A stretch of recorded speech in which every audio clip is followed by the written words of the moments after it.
Welcome to Shifting the Law. I was told that it's Women's History Month, and I was asked who is the person that I would very much like to interview the most. And without hesitation, and I don't mean this to offend my lovely bride of 37 years or anybody else, I said Ginger Nelson, because Mayor Nelson is mayor of Amarillo. I have known her a long time.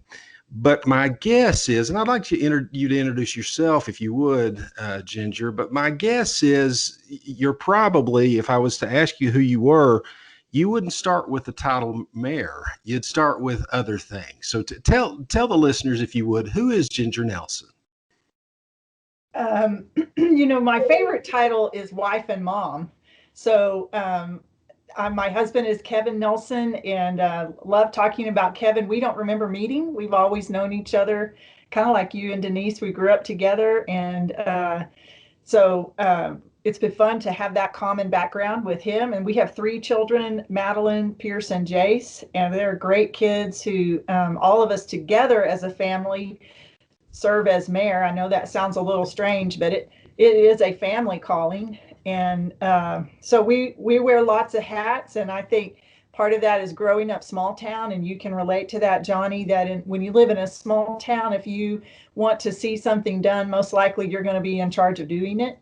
Right. You grow up in a small school. That means you have all kinds of opportunities, from student council and student government to all the different sports, and everybody plays everything, and you're in the band, and you're in the one act play. And so that's sort of the background that we come from. Our parents are entrepreneurs, and that came with Kevin and I as well. So we both have law degrees, and then we took those law degrees and used them to open the doors on some small business opportunities here in Amarillo. And in the meantime, also walked through a door that opened for us in public service. So we wear lots of hats as a family, and we're very blessed to have all the opportunities that we have to serve. Well, and I wrote down, based on my knowledge of you, here's what I wrote down: wife, mother, friend, public servant, and survivor. You think Those that's would all be true. Yes, on any given day, some more than others, but I think those labels work. Yeah. and there's so much to talk about. I just don't know where to start. Um, I guess what caused you? Well, let me start more generally. Tell me what you think, Ginger, are the most important things for leadership. And let me make it even more specific. For a woman in a position of leadership. I think your leadership foundation for me is based on my faith, because as you go day in and day out making actual leadership mistakes, which happens when you're the one at the front of the pack, and there will be times where you have to make a decision before all the facts are available. And so then you make the decision, and as more facts come in, you realize, there was a better decision here. Let's shift, go backwards, and get on the right track. So inevitably, as you make those mistakes and you receive criticism, which is sometimes fair and sometimes unfair, your foundation for who you are, for me, can't be based on whether or not I'm living in the perfect life and walking the perfect road as a leader, because that just doesn't exist. So if my identity is caught up in whether or not I make mistakes and whether or not I get accolades from the people that I'm serving, then ultimately that identity is just going to be shattered, because that's a standard that no person can ever really achieve perfectly. Right. So I just constantly anchor myself back to my faith and the fact that I am who God says I am, and I'm made in his image, and there's nothing I can do or don't do that would cause him to love me anymore.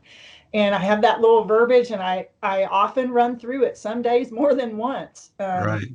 And I just, without that foundation of knowing what I'm doing here is his work, and he bears the weight of it, and he accomplishes it, and when it's all done, he gets the glory for it. That just gives me a tremendous amount of freedom to show up every day and try my best, but not be crushed by the weight of thinking, if I get this wrong, it's a gigantic leadership failure.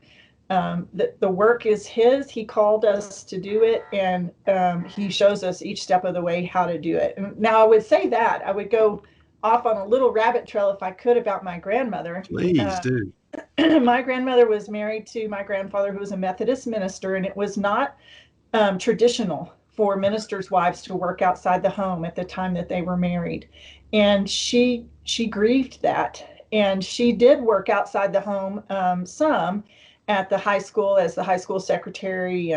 But she really grieved not having the option of having a career. And so when I think about being a woman in a leadership position, my grandmother's been gone over 20 years now, but I think about my grandmother, and I think just how thrilled she would be that the work that she and other women did to open doors for women coming after them have led to the opportunity for me to serve in this leadership position. I mean, I don't want to be thought of as a wonderful woman mayor.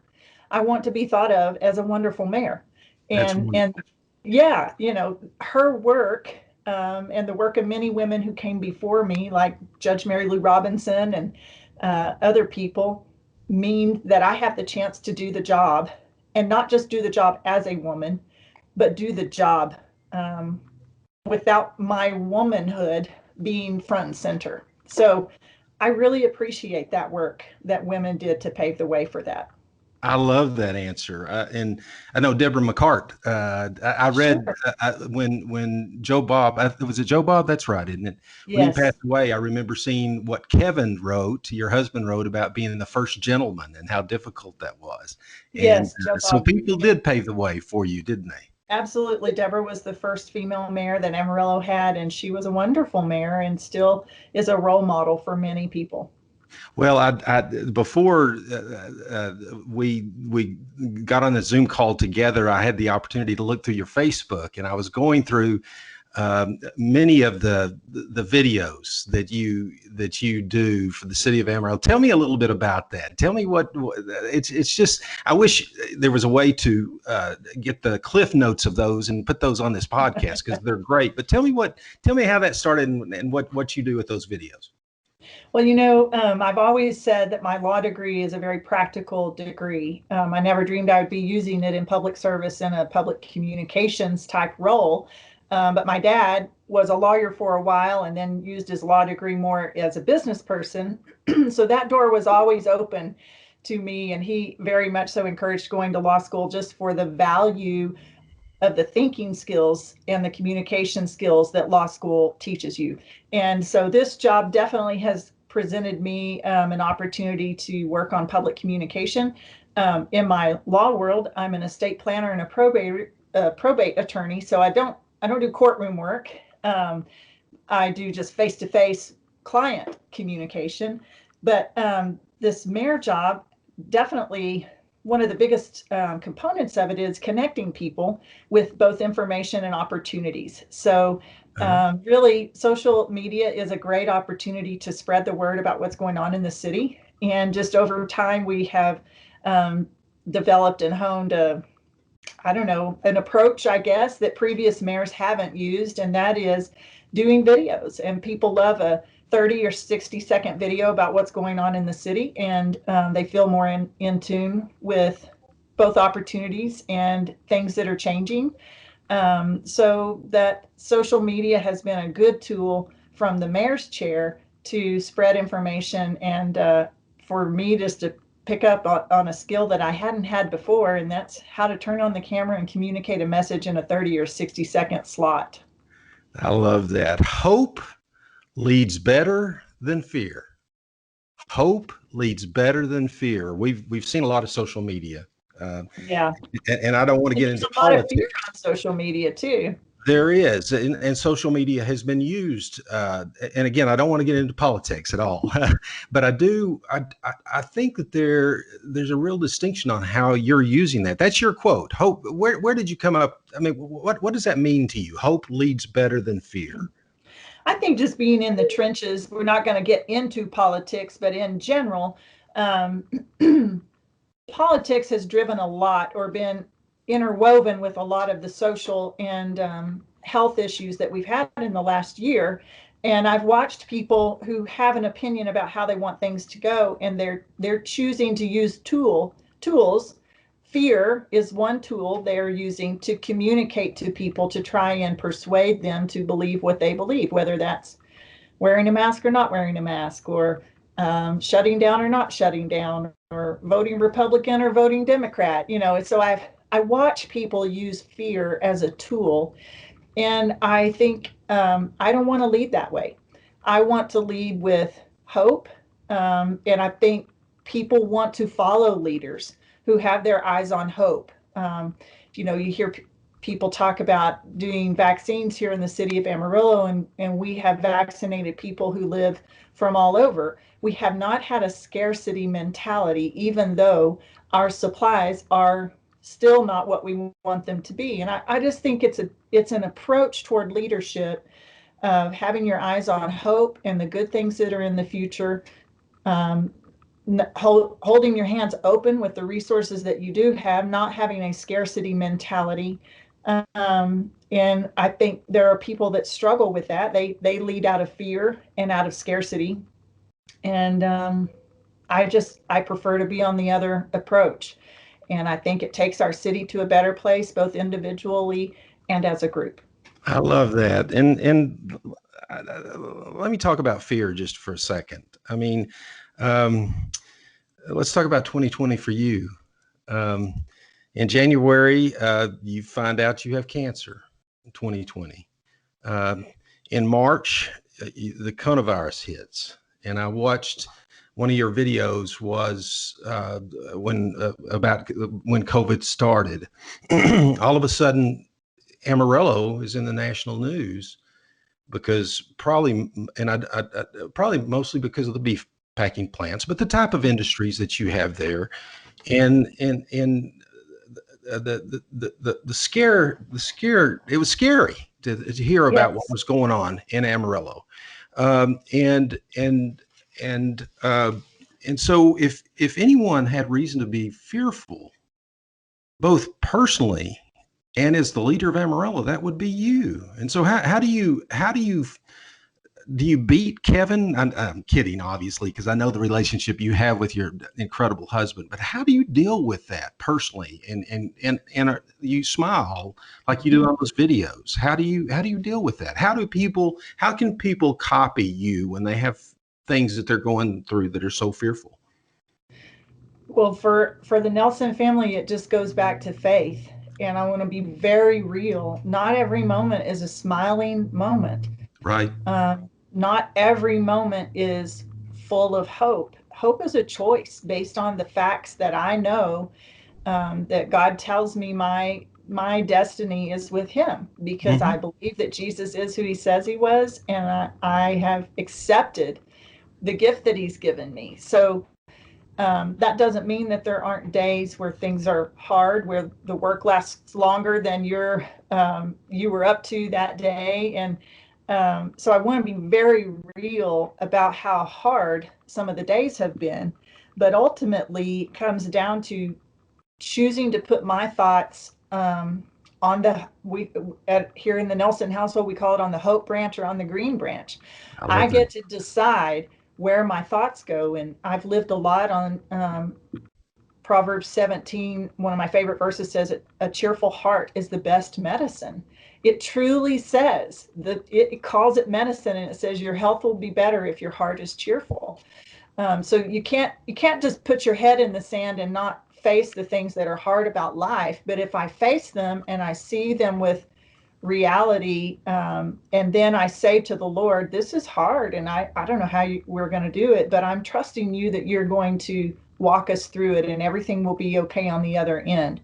That's hope for me. And somebody once told me in an analogy that you basically have two dogs in your mind all the time, fighting for the power of your thought life. And which dog are you going to feed? The mean, scared, ugly one that thinks on negative things, or the friendly, cheerful, happy one who's Mhm. always glad to see you when you walk in the door? And so it is a matter of where you choose to put your thoughts. um, not so much just the power of positive thinking, although there's value in that.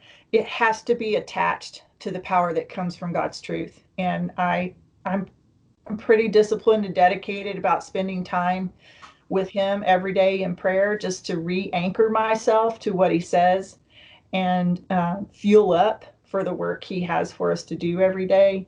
But it's a choice where you put your thoughts and the filter that you choose to put around them. Well, that's wonderful, Ginger. And I can tell the listeners that that's not just talk from Ginger. I've observed that for a long time, mostly with Kevin, but with Ginger as well. Uh, let's talk a little bit more about COVID. Again, I'm so proud as I sent you an article out of the Austin paper just this Sunday, and as we're recording this on March the 17th of 2021, and I just read with great joy now that I live in Austin when Amarillo is mentioned over and over and over again because of the of what you guys have done with COVID, and I've got to tell you that again. I go back and think about in March and April and May. I don't know exactly when it was so horrendous for your citizens, and then just to be perfectly honest, I find myself on a plane flying to Amarillo because there's just no way to get it in where I am, and I'm fully vaccinated because of Amarillo. So tell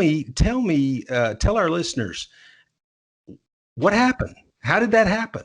How did you get from one spot to the next? Yeah. First of all, I want to say I'm really glad you're vaccinated. I'm very glad to hear that. I do believe it's a very safe choice. And so if anybody's listening and they're wondering about should I or should I not get vaccinated, I just want to encourage you to do it. Millions of people have received the vaccine with absolutely no problem at all. And it makes you safer, and it makes the city that you're living in safer. So I'll put a plug in for getting your vaccines. Um, what we did in Amarillo was we just defined the mission, and that was speed, to get as many people vaccinated as quickly as possible. And our goal was once we received any dosages here in the city, we did not want those going on a shelf. We wanted them going in an arm.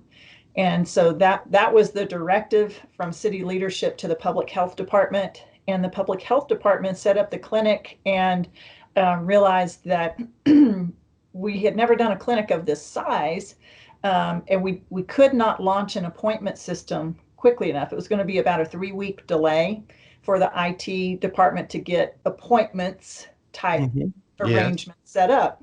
And so at the public health department, they decided to go as a walk-in clinic. And that has made all the difference in the world. As other cities had set up their clinic and they made appointments either online or by phone, then as the supplies ebbed and flowed, it would just wreak havoc on everybody that had set an appointment. So if they had set appointments for Tuesday, Wednesday, Thursday, and supply didn't come until Thursday, then what did they do with the Tuesday, Wednesday people? And so it just kept creating this backlog of phone calls and appointment changes, and we had none of that. When the governor announced that teachers were eligible for vaccines 2 weeks ago, we were vaccinating teachers within 10 minutes. Yeah. Because we didn't have to do an appointment system. So what it required was people in our community to give patience and grace as they came, thinking, well, I might wait 15 minutes or I might wait an hour. We didn't know what the time frames shifted, but it meant we were super flexible on availability and getting to move quickly. We were using our vaccine every week to the max. We've not wasted one vaccination. We've not had to throw away not even one dose. And I think it was just that public health team listening so closely to what city leadership said the priority was, and then watching other departments step in to help them put that clinic up. Over 9 city departments are working together to man that clinic and make it happen. And so I'm really proud of the city staff. Amarillo is just in a great position right now with the leaders we have inside our staff. I'm very proud of the work they've done. Well, in the first time for our first shot, we ended up being there about 2.5 hours. The line was out the Civic Center. Mm-hmm. But Ginger, it didn't seem like 2.5 hours. The way that it was set up was just amazing. And I, in fact, I'm not going to get this quote correct, but the governor said, the Amarillo clinic should be the model for other clinics. And I said that when after waiting 2.5 hours, I was, it moved so efficiently, even with that I was saying, man, frankly, here's what I was saying is every vaccine should be sent to Amarillo for the state of Texas. Everybody should just go to Amarillo because they know how to do it right. So I Wow. know you had a lot to do with that. And I further, I recall you talk about relationships. When I read some of your information, you talk about relationships, and I'm thinking back on calls you had with the governor all through the year. I'm thinking about calls that where you were getting information from Vice President Pence. So tell me switching gears a little bit, but tell me about relationships. What do they mean to you, and how do you maintain those relationships in spite of the busyness? Mhm. Relationships are very important. Obviously, we all know that. We feel that way about our family, our close friends. But in the course of public service and government, relationships are so important. And Amarillo and the Texas Panhandle are somewhat isolated from the rest of the state. And I would say we struggle to build those relationships and maintain those relationships with our leaders in Austin and our leaders in DC. The governor called me on Saturday just to check on us because we had some tornadoes here in the Texas Panhandle, and he mentioned the vaccine clinic again and what a great success we've had up here. But I think it's been a long time since we've had leadership in the mayor's chair anyway, that had the opportunity to build relationships. And coronavirus, while none of us would have chosen to go through this pandemic, um, every challenge is also an opportunity, and we've used that opportunity to build those relationships. So we do have relationship with the governor and his chief of staff. We have relationship with Senator Cruz's office and Senator Cornyn's office in ways that we haven't had before, and the hardship has created that opportunity. And there's so much in just having the ability to get information and give information. We're not asking for favors Right. from those folks, but they do have access to information quickly that as a leader we can tap in and get that information to our community, and maybe it helps us put our plans together. Like right now we're building a plan to provide broadband access to every person that lives in Amarillo, and we're using them as resources for here's what we're doing, what are you seeing, state level and federal level officials talking about, what are the things they want to fund, how can we steer our project toward the way that you think they might fund it and help us with funding. So all of those relationships are so important, and I've learned so much watching folks, leaders ahead of me like Senator Kel Seliger and Representative Forprice and Representative John Smithy, and even people like T. Boone Pickens. He was one of the first people that reached out to me after I was elected mayor, and I had Really? a couple of years of getting to know him, going to visit him numerous times in Dallas, and he was all about relationships, and he wanted to build a relationship. Um, so I watched and learned from watching him in the relationships he already had, which were amazing. But even just watching him build a relationship with Kevin and I, we were very humbled by that. And it taught me the importance of relationships. It takes making a phone call, it takes checking in on the things that are important to them. My friend Mayor Dan Pope, the mayor of Lubbock, is very good at this. I'll get a text from Dan on if I've got something important on my city council agenda. Dan notices and he texts me. Wow. So I really, the last 4 years in serving have been a good lesson in how to build those relationships, the value of the relationship, not just on a personal level, but how our community has benefited because of the network of relationships that the mayor has. Well, and I do want to talk about how the city has benefited. Denise and I had an opportunity to move to Austin in 2016, but we lived in Amarillo a long time. We still, in fact, I'll be in Amarillo next week for a board meeting, so I hope the weather warms up a little bit from what it is today. But when I left Ginger, as we were moving, there had just been a city election, and I'd worked with Richard Brown, the very fine attorney from Amarillo, who'd spent innumerable hours working towards bringing a new baseball field to Amarillo. And there was an election, and I just felt defeated because it appeared that might not ever happen again. And now when I go back to Amarillo and I stay in the Embassy Suites and I look across the street and I see a minor league baseball team, and I see new buildings, and I see great economic development. In fact, that the one of the articles that I read just recently is the incredible economic boom that Amarillo, Texas, is having. And so you'll want to be humble, but I don't want you to be. Tell me what you did to help with that, Ginger. I really want to know. Well, they say that the best time to plant a tree was 20 years ago, but the second best time to plant a tree is today. And so, really, a lot of the work we're doing is harvesting seeds that were planted by people that came before us. And some of those were citizen decisions when they created our Economic Development Corporation. We were the second city in the state of Texas to do that about 30 years ago.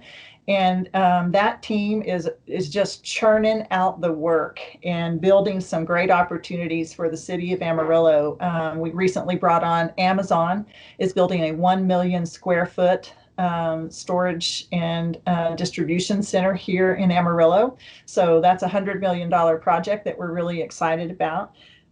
We are building and going to be open in the fall with the first vet school, the first new public vet school in the United States, I'm sorry, in the state of Texas in over 100 years. So really, really excited about that.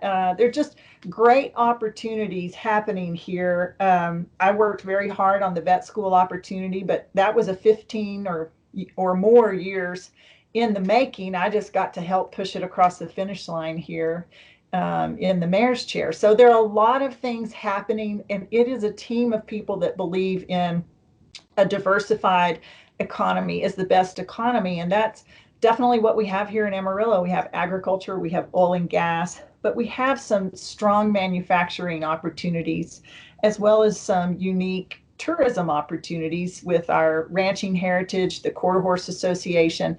And now we have great research opportunities with a pharmacy school, a medical school, vet school. West Texas A&M has wonderful ag and vet research, and their presence here with their A&M research opportunities, and our Amarillo College is even getting into research opportunities. So we have a lot of things going on right now. I just want to make sure we pour as much gas on this flame as we possibly can. And it's a team of people, Johnny. It is, whether they are intentionally in economic development, like our Amarillo Economic Development Corporation, or whether they're a business owner or an educator, we're all working together to weave this fabric of our local economy.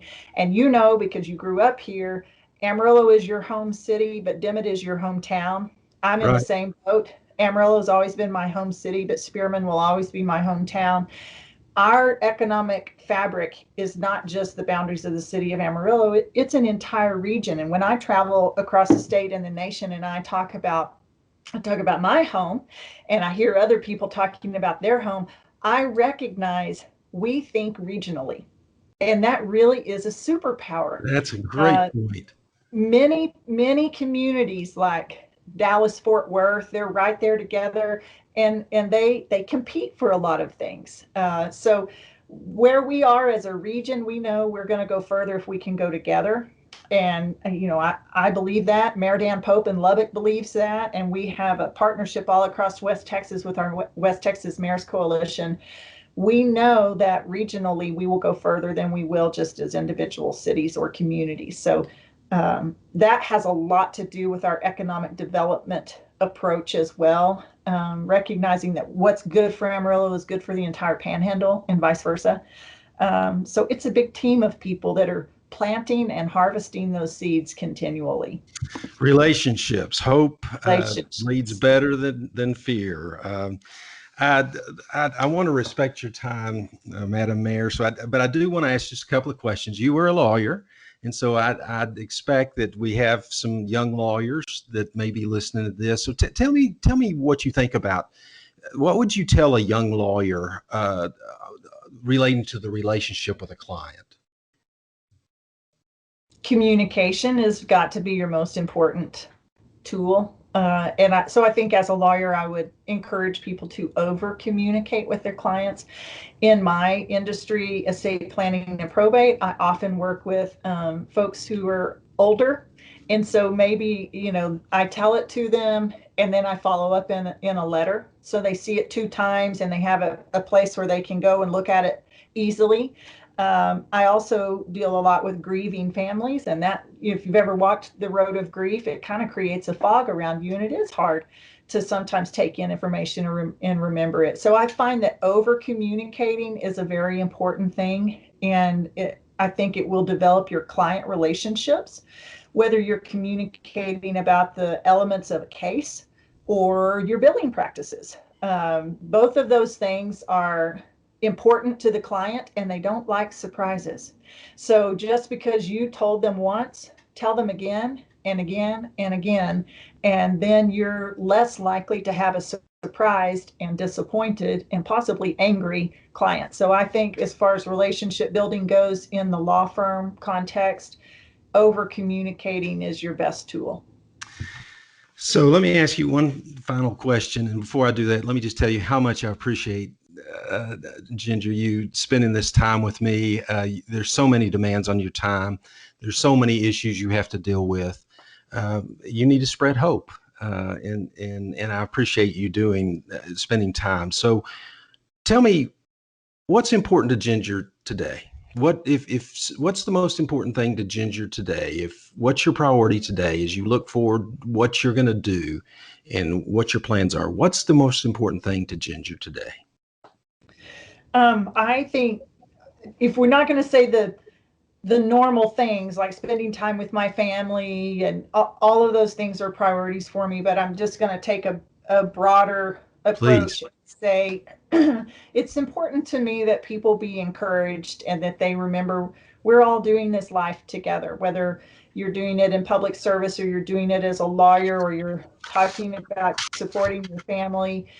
Finding a way to do that with kindness, with respect, with encouragement. Every single one of us has the power of life and death right here in our tongues. And so what are you choosing today to speak? And I think that I hope people see that on my social media page, that I want to speak encouragement and I want to speak hope, even when we're talking about difficult things. And that would be my desire, to be known as an encourager, to be modeling how to encourage people, and for my words, whatever the situation, whether it be a highly political one or just a super challenging one like COVID-19, that my words would always speak life into and over people.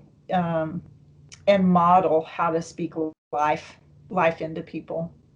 Madam Mayor, you have encouraged me. Thank you for your friendship. Uh, Thank you for your love through the years to Denise and me. Thank you for taking care of Kevin. I love Amarillo. You're right. Amarillo will always be my home city, regardless of where I am. And thank you for spending time with us this afternoon. It's been an honor, Johnny. Thank you so much for the invitation, and just speak a blessing over your family and over this endeavor of doing the podcast. And you always have great and novel ideas. So this one is a fun one to be a part of. Thanks for inviting me. Thank you.